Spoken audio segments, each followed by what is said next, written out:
দেখো আজ কিছু কনফিউজিং ওয়ার্ড নিয়ে তোমাদের সাথে আলোচনা করব। প্রথমে হচ্ছে কন্টিনিউয়াস। কন্টিনিউয়াস মানে হচ্ছে একটা অ্যাকশন যেটা কন্টিনিউয়াস চলে, মানে যেখানে কোনো ব্রেক নেই, উইদাউট এনি ব্রেক। যা আর যে ওয়ার্ডটা আছে কন্টিনিউয়াল, কন্টিনিউয়াল মানে হচ্ছে যেখানে ওকেশনাল ব্রেক থাকবে বা মাঝে মাঝে থামবে, সেটাকে বলা হবে কন্টিনিউয়াল। দেখো, it rained continuously for 3 hours, that means সেখানে কিন্তু কোনো ব্রেক নেই, মানে 3 ঘন্টা ধরে বৃষ্টি হয়েছে উইদাউট এনি ব্রেক। বাট যখন বলা হবে ইট রেন্ড কন্টিনিউয়ালি ফর 3 আওয়ার্স, তার মানে হচ্ছে মাঝে মাঝে থেমে বৃষ্টি হয়েছে, দেয়ার ওয়াজ সার্টেন ব্রেকস। ওকে, তাহলে ডিফারেন্স হলো কন্টিনিউয়াস মানে উইদাউট এনি ব্রেক, একটা continuous action without any break, আর continual means an action with occasional ব্রেকস।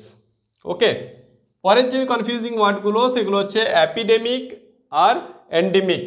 অ্যাপিডেমিক মানে হচ্ছে কোনো একটা অঞ্চলে হঠাৎ কোনো রোগের প্রাদুর্ভাব ঘটে এবং সেটা যদি সেখানে কিছুদিন স্থায়ী থাকে তাহলে সেটাকে বলা হবে অ্যান্ডেমিক। তাহলে অ্যান্ডেমিক কি বললাম? হঠাৎ কোনো রোগ প্রাদুর্ভাব হয়েছে এবং সেটা কিছুদিন স্থায়ী হয়েছে সেখানে, সেটা হচ্ছে অ্যাপিডেমিক। আর অ্যান্ডেমিকের ক্ষেত্রে কি, কোনো রোগ যদি কোনো স্থানে প্রায়ই দেখা যায়, এটাতে মনে রাখবে প্রায়ই দেখা যায়, সেটা হচ্ছে endemic. Cholera and smallpox আর অ্যাপিডেমিক ডিজিজ। অ্যাপিডেমিক মানে কি, যেগুলো হঠাৎ করে দেখা যায় এবং কিছুদিন সেখানে স্থায়ী থাকে, যেই কি কলেরা এবং স্মল পক্স।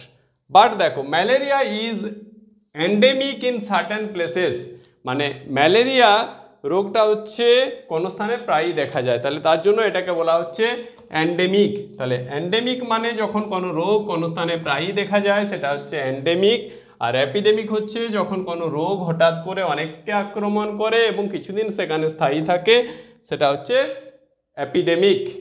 ওকে।